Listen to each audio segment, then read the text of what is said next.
Welcome to the Dave Palma Show, the podcast that revives, restores, and awakens your innermost capabilities. You have the training and the talent to succeed, but do you have the guts to fail? I love what I do. When you love what you do, you want to be the best at it. Today is about the power of you.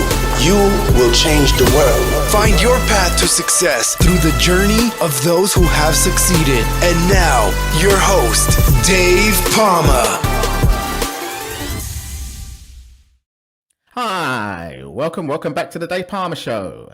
And with me in this episode, I have author of Thoughtfully Fit, which is a master, and she's also a master certified coach, dynamic facilitator, and inspiring motivational speaker. She's worked as a director for a US senator, deputy transition director for a governor, and on the national advance team for two US presidential campaigns. Darcy Luoma, welcome to the Dave Palma Show. Thank you, Dave. It's so great to be with you. Oh, fantastic to have you. And it feels like I've known you forever because we've been trying to schedule this one way or the other. We've got obviously off air just now. We're just trying to catch up with some stories that's been going on. So, this is all about you, though, and your story. So, wow, you've done some great things there. I've been involved with US presidents, and obviously that was really hot topic in the last couple of years or so, and still is now, really. You've been really. I've got a politics degree, so I was basically more trade union kind of activist because I was a firefighter. So, hence my book, Firefighting from Within, which is more a self-help memoir. Oh, that's fantastic. Yeah, and I worked for a teachers union, so we're well, there you go. So and that was aimed at doing some inspirational speaking after my career, and then I'm still doing that with some coaching and on a meditation app, but it's one-on-one coaching for what I know. So it's not about me, it's about you. So Thoughtfully Fit, that's the new book you got out. I haven't obviously reviewed too much of it, so I'd like you to tell me more about that from the audience, and then you've got a quiz coming up later for the audience. But before that, you mentioned all that. I'll find out more about your journey, how you got into all these big time stuff here, and obviously you mentioned about teachers union as well, which I didn't know about. Tell us more about that and inspire our audience before getting into your book. Yes, absolutely. I spent 20 years of my career in politics, and I was working, as you mentioned, in governors and U.S. Senate and presidential campaigns, I noticed I kept on focusing on how people were communicating and how they were interacting and their interpersonal skills, and recognized that when they weren't thoughtful, they didn't get very good results, myself included. I became a manager of a Senate office in my late 20s, and I didn't always handle myself thoughtfully. And so when I transitioned to owning my own business, I officially launched and opened January 3rd of 2013. Yeah. I knew that I wanted to draw from those experiences helping others, right? Our whole focus in my company is creating high-performing people and teams. Right. And we do that through our model of Thoughtfully Fit. Sorry, go ahead. Right. No, I said like a high-performance coach, that kind of thing. Yeah, yes, exactly. Yes, right. Yeah. So that led to the Thoughtfully Fit. That's good. So you was a teacher before, because you was a member of the teachers union. So I was trained in university to teach math, sixth through 12th grade. I think I was certified in German, K through 12th grade. And when I graduated... That's an unusual mix, isn't it? I know. Usually math goes to like science or something like that, or computers, No, very strange. Yeah. I did my student teaching, and then when I graduated, I got hired to work for the teachers union to do training teachers to be able to lobby the legislature to advocate for more funding for public schools. It's a bit like me then, that's what got me into the politics more of the political realm. Yeah. That's why I took the politics degree. It was really because I was an activist with the Fire Brigades Union, and the degree came. They sponsored me, both them and my employers. So it was like, wow, okay. And then, I didn't get a full sponsor, but I was obviously doing some stuff that was kind of like HR was okay about. So just went out there And so that was pretty interesting. Whether I had the degree or not, it just enhanced what I was doing. But yeah, so basically, so that's right. So that helps really to know about that. So then how did you step into the politics world from there? Because obviously US governor and presidents, that's huge.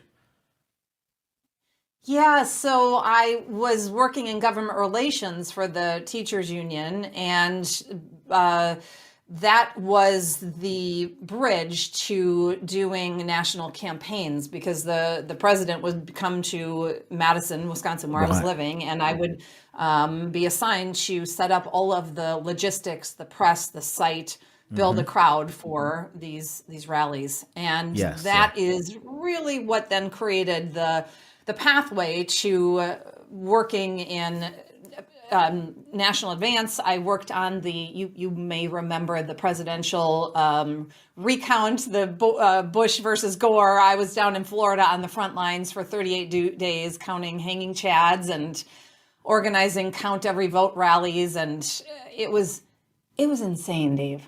Yeah. It was insane. Yeah. Wow. I can imagine. I mean, I've never got that. I mean, I've met politicians, serious ones from the UK, and I even rattled one of my, heckled one of my prime ministers before with the leader of the Fire Brigade Union because of the Iraq War and stuff like that was going on. Because obviously we was thinking it shouldn't have gone ahead, so Tony Blair had a good. I ended up in the front page of the newspaper, together with the leader of the trade union. He wasn't at the time, but he is now. Oh, it's terrible. Wow. It's good, really. Intense times. Yeah, and when the Iraq War was starting, I was working for our U.S. senator, and we had protesters coming into my office, hundreds of protesters for an office that was like designed for 8 people, right? I mean, it was not a huge office, and they were staging die-ins, and that's where I was on the front lines of really watching how people were communicating and how effective they were at being able to advocate for whatever it is they wanted. In that case, it happened to be political change, but also just, how thoughtful are you in responding to an email when you feel caught off guard, or when you're defensive, or how effective are you to have a healthy, positive conflict with your team? And this isn't something that people are naturally good at. Right? They're good at the technical expertise of being a lobbyist, being a politician, being a doctor, being a lawyer, being a teacher, whatever it might be. That's right. Yeah. And so that's where I really became passionate about helping people to get back to doing what they do best, right? Be able to focus on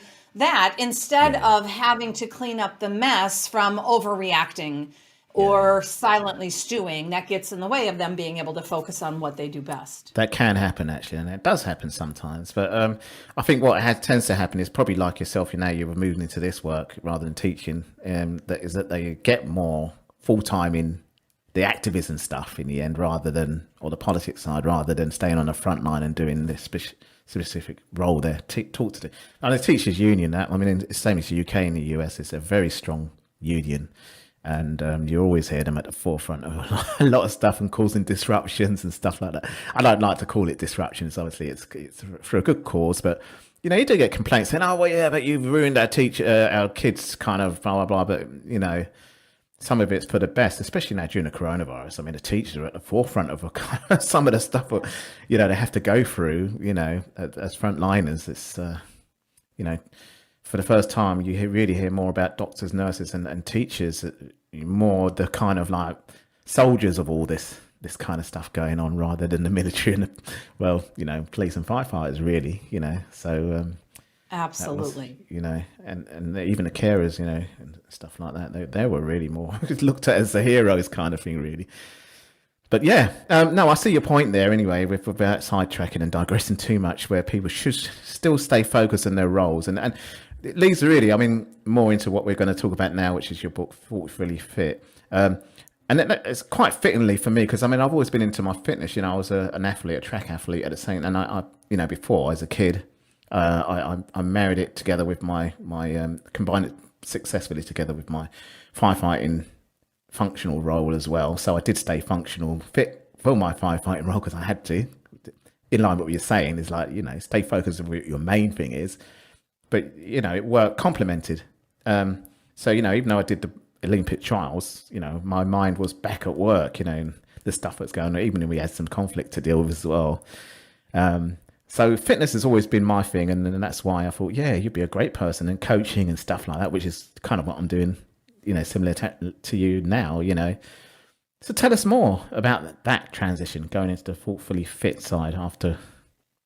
Yeah, that was, I'm also have been a lifelong athlete and also right, did okay. track. And Yeah, I think I saw something about it. Yes. What did you do actually? So I did cross-country running, cross-country skiing, and track and field were it's like biathlon. sport.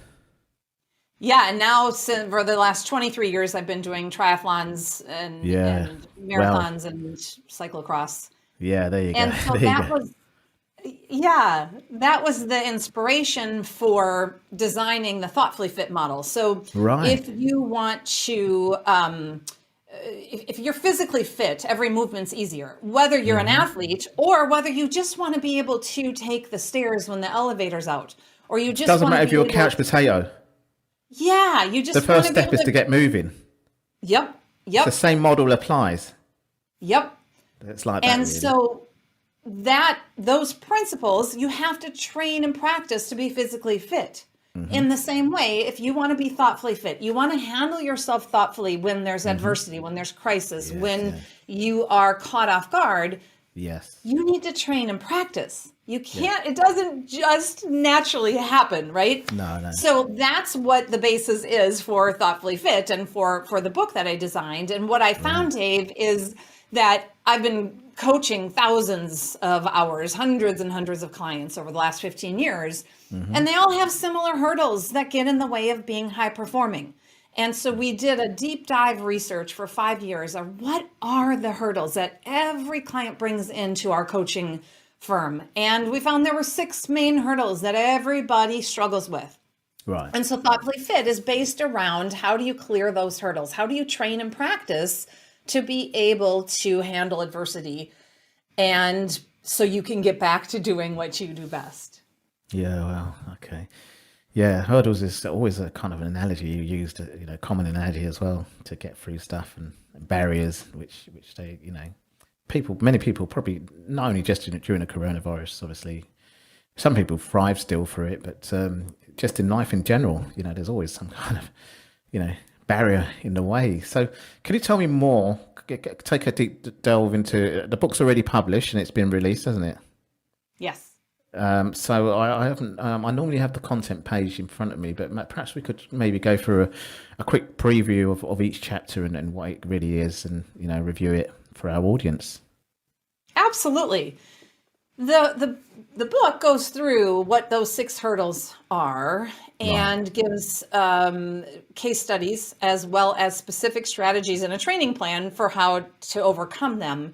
And it's a hybrid self-help memoir and leadership development book, because it also shares my personal story when in 2016, I was married. I had 2 young daughters. And my husband of 10 years was a full-time stay-at-home dad. Okay. And I, one day in March, got a phone call from my neighbor saying, Darcy, what's going on at your house? And I said, I'm not home. Why? There's 40 or 50 police cars and a SWAT team and guns surrounding your house. And they just took John out handcuffed. He was barefoot. He wouldn't look at us. And I'm like, wait, what? My husband? What are you talking about? Yeah. That day was the beginning of the worst nightmare I ever experienced. It wasn't even a nightmare, Dave, because I had never had a nightmare that was that awful. Yeah. My husband was arrested, I found out later, for sexual assault of a minor he had met online. And when he left that day, he went to jail and he never came home. He was convicted and got a 10-year prison sentence. Right. And all of a sudden, I became ground zero to utilize and test drive my Thoughtfully Fit model that had just been finalized after Oh, right. years and years and years of research and development. Oh, right. Because Okay. my attorney, the charges were so severe, I had to hire my own attorney. And my attorney said, don't talk to anybody about anything. And all of a sudden, I went from, living my life to being in extreme crisis without a support system. And so those hurdles that my clients experienced, all of a sudden I was experiencing them by the minute, literally feeling like I was caught off guard and blindsided and didn't have the endurance and the resilience to figure out how to work through this mess. So that book tested talks out your about own my model. story. Sorry, go ahead.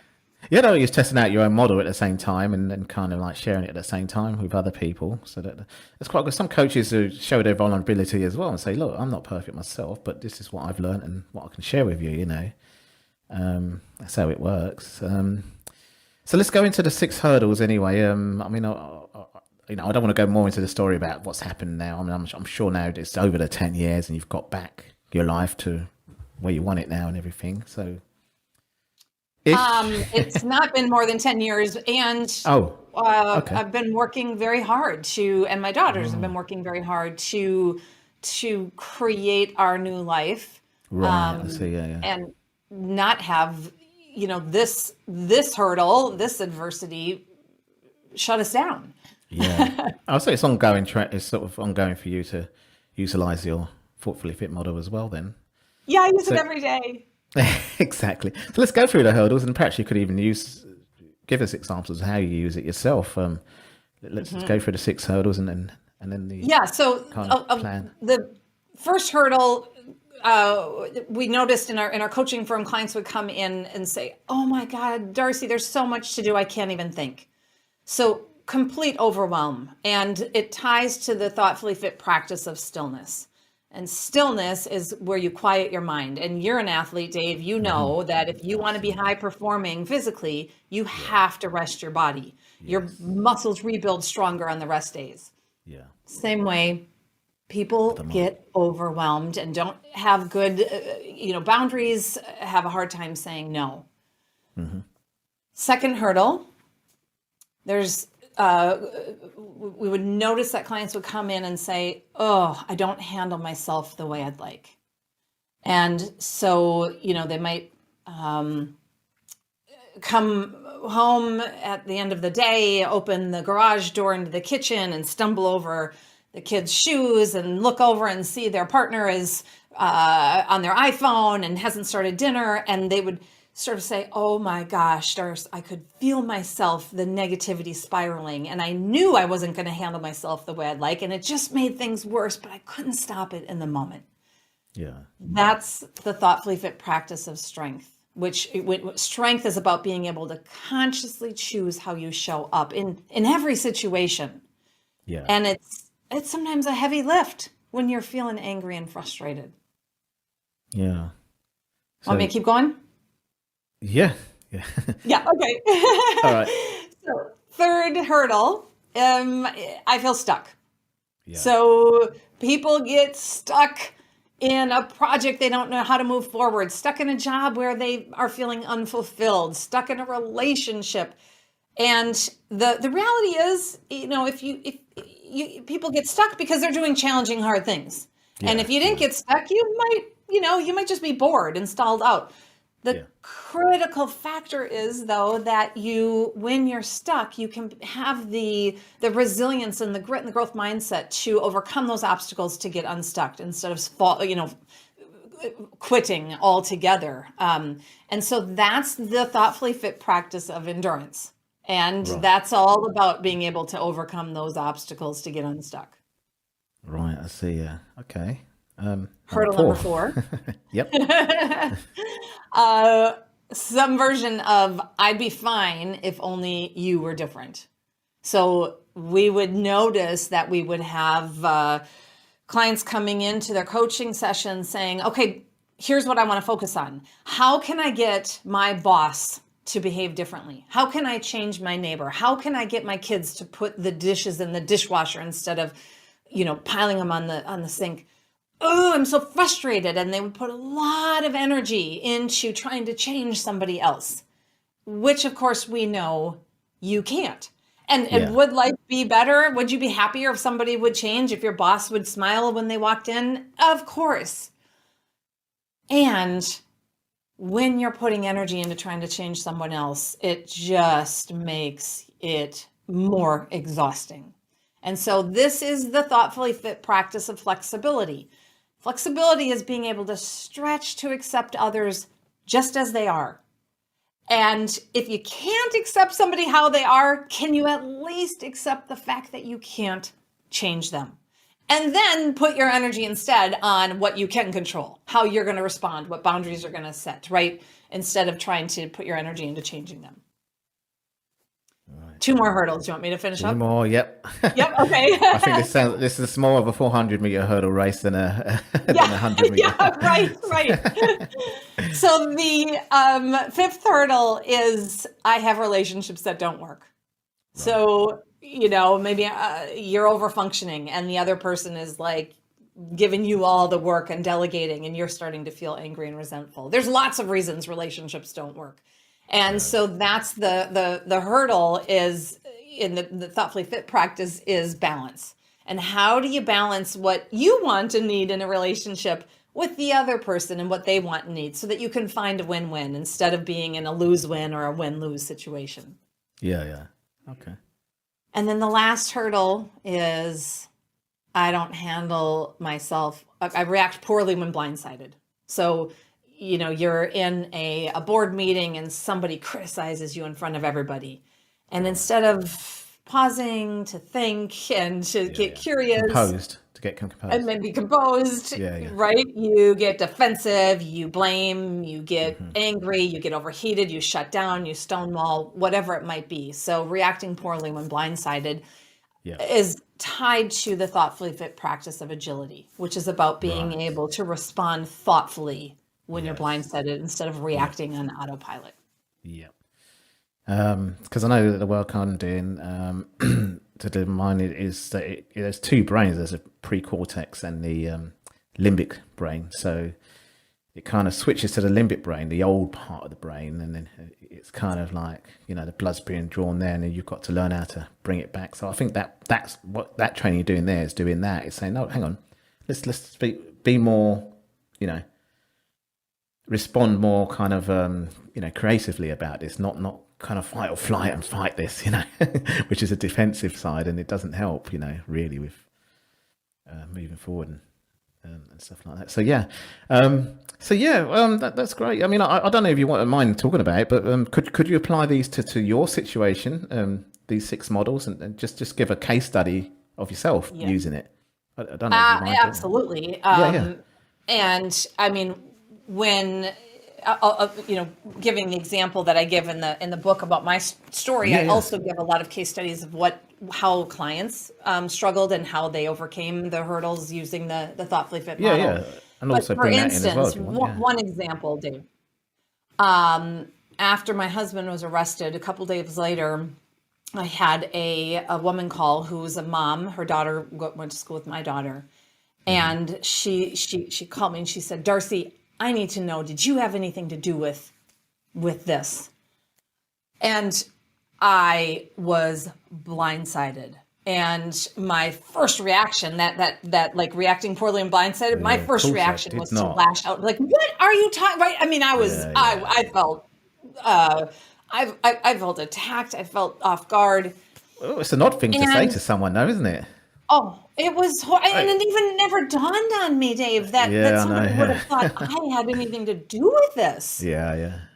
And so at the core of the thoughtfully fit model, no matter what the hurdles are, at the core, there's 3 simple steps. So just like if you're an athlete, no matter what sport you're doing, or no matter what, how you want to be able to put your own suitcase up on the overhead bin, whatever you're doing physically, if you have a strong core, it's going to be easier and you're less likely to get injured.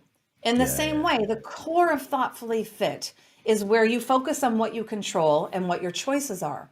And you do that through 3 simple steps. They're not always easy, but they're simple. Pause, think, and then act. Yeah. And so in that moment, you say, share an example.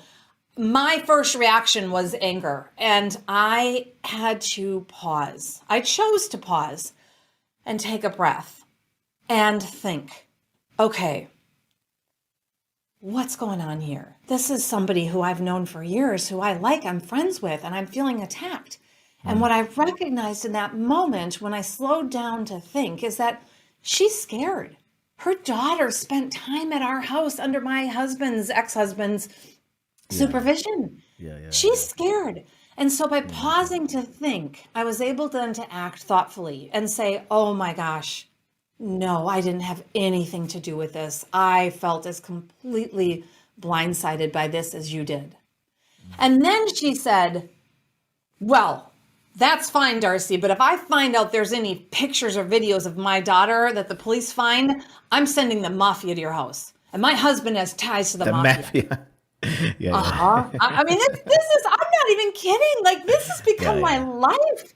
Yeah. And so once again, I had to pause in that moment and think, how do I want to show up? Right? When I talk about strength, consciously choosing how you show up in any situation instead of reacting on autopilot, and to think, okay, what do I need to do in this moment to not use when my life fell apart? And they're the strategies that our coaching firm uses with our clients to help them deal with adversity and obstacles and conflict.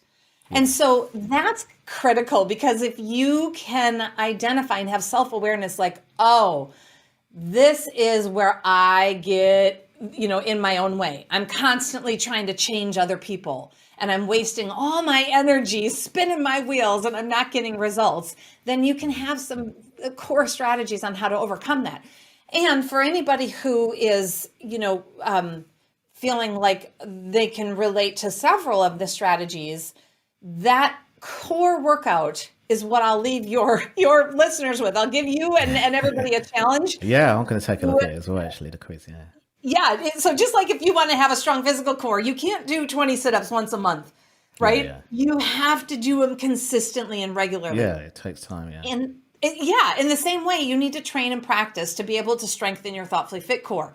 So when you're done listening to this podcast and you open up your email and you have somebody who's criticizing you, and they not only did they criticize you, they copied your whole team. Instead of like pounding out your reply and hitting, reply all and the response, that's the time to pause. Yeah. Take a breath. Breathe. Think. How do I want to show up here? What would neutralize this situation? What's going to help me have better perspective so that I don't overreact? And then with the new awareness, act thoughtfully. And it might be that you pound out your reply and then you sit on it and you don't send it. You come back in an hour and reread it with, fresh mind and a little bit of stillness in between. And then you hopefully rewrite it so that you can handle yourself thoughtfully. Yeah, fantastic.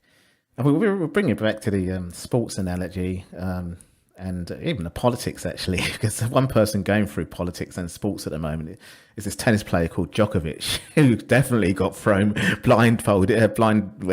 thing actually. Blindsided. And to be honest, I mean, I've been in a situation where I missed the race due to malpractice, and I was fuming. And this thing means a lot to these Grand Slams. It means a lot to the whole lot of them. So I can imagine that in itself must have got him fuming. He's got a team behind him, but he's still going to be thinking, what am I doing in this room? Last year, all the tennis players didn't like doing their tennis practice in a hotel. It's not the thing to do. But so give us an example of that kind of thing. Obviously, we're not there to see, but, kind of scenario and what could be used in that kind of scenario. Yeah, it's a beautiful example. I mean, Because it involves the politics as well, which she was involved with. Oh, absolutely. And that Venn diagram, it's got all of it right in the middle. Yes, for sure. And we focus on solving people problems. And I will say, Dave, that there's always going to be people problems. There's going to be conflict and lack of communication and trust issues and poor leadership, all of that. The pandemic escalated the people problems that were already there, that maybe were latent or maybe weren't, right? And that's a great example of what's going on now. Yes, right. And the problems in many cases have been exponential. And whether you use that example or the myriad other examples where you feel blindsided, you feel like something happened and it's unfair, and you when you're thoughtfully fit, again, you're focused on how do you respond in that moment? What do you control and what are your choices? That's the core. And so if you get in a place of being angry and they need to change and you're spewing, and you're the victim in your own life, you are not going to get the results. Yeah. So this is right. And so whether it's that example or a myriad of others, it goes back to being able to pause and think, how do I want to show up in this moment, and then act? And that's where the power is. And I go back to the simplicity of that because these problems are complex. They're massive. They're big. Yeah, and at the end of the day, if you can handle yourself thoughtfully, and that's for me the vision of this model, because there's conflict, there's a social unrest, there's protests and national and international movements. Yeah. Because people have different views. And when we can be in the situation and handle ourselves thoughtfully instead of getting escalated. And I mean, we have wars. We have people getting shot because of that overreaction. Yeah. That isn't the place to get, where we have a world where we can coexist in a way that we aren't killing each other.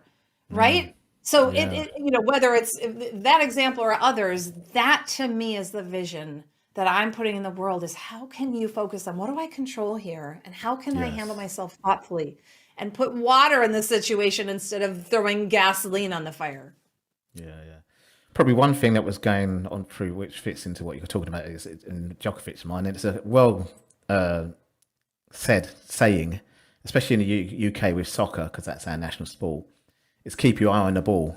And it's used as a more of a metaphor for focus, not in life, not on the ball as in the game, although they say keep your eye on the ball like that, but it's used a lot in terms of in music, everything is keep your eye on the ball. I mean, in focus, stay focused on what the important thing is. That's really what it means.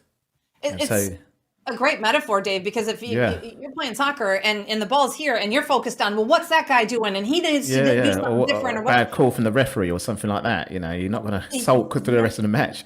You might after, but yeah. So that's a beautiful example of flexibility. Like how do you stretch to accept others? Keep your eye on the ball. What do I focus on? What do I control? What are my choices? Keep your eye on the ball instead of being a victim or trying to get other people or referees or the fans, right? The fans are talking trash, and you don't see those professional soccer players trying to, quiet the opposing team and stop doing it. They're keeping the eye on the ball. And what do they control right in that moment? Well, that's good training for Djokovic, I'm sure, right at this moment when we're speaking now. So hopefully he'll listen to this podcast as well. So that's right, actually. That's right. You might dip into your quiz afterwards. Right. There you go. Well, Darcy, it's been a really great pleasure speaking to you. I mean, it's really, really, we kind of converse and talk about this, all day long about various different aspects of this. Is similar to the work I'm doing as well. But I do. I feel too like we could talk for hours. It's so fun. Yeah, ages. Yeah. And I've had adversity. I'm going through adversity now, and basically my main thing now is that I need to get my family back here, and the immigration, similar thing. They refused my wife's first visa because it was a tourist visa. I didn't want it, and it was during the coronavirus travel bans and stuff like that. So I'm going through the spouse visa, and it's long drawn and looking over everything. And so the immigration stuff, with the coronavirus travel ban, it's more the restrictions doesn't help. My daughter's a British citizen, so it's not really a problem. It's just all that with the adversity on top of it don't help. This is real life stuff for like yourself. It's more life stuff. It's not a sport. It's life that's going on here. Do you see what I mean? So this is the real thing. And I'm just sending you. Go. Yes, and I am just sending you tons of positive energy and strength to get through that. I mean, that has to be probably one of the most challenging things, to be separated from your family in a time of crisis like this and a pandemic. So well, thanks very much. Yes, absolutely. Well, I'm using my own and I'm going to dip into your quiz as well, see what it's about to get through it. Perfect. Good. I've used those tools in my own coaching as well. It's good to share these things as well. For sure. Please use it. I could say, well, if a client comes along, so I've got this from another coach, because I can actually recommend other people's work in my, practice what I do. So that'd be fantastic. Well, Darcy, it's been a great pleasure speaking to you today, and I really enjoyed to talk with you. And thanks a lot for coming on the show today, sharing this with our audience. Thank you so much, Dave. Such a pleasure to be with you. That's all for this episode. Thanks for listening, and remember, if you want to support what we do, then share, subscribe, and leave a review over on Apple Podcasts, or head over to my website, davepalmer.com, and click on Rate Show. Well, that's all for now, but I'll see you in the next episode of The Dave Palmer Show. Follow us on Facebook, Twitter, and Instagram.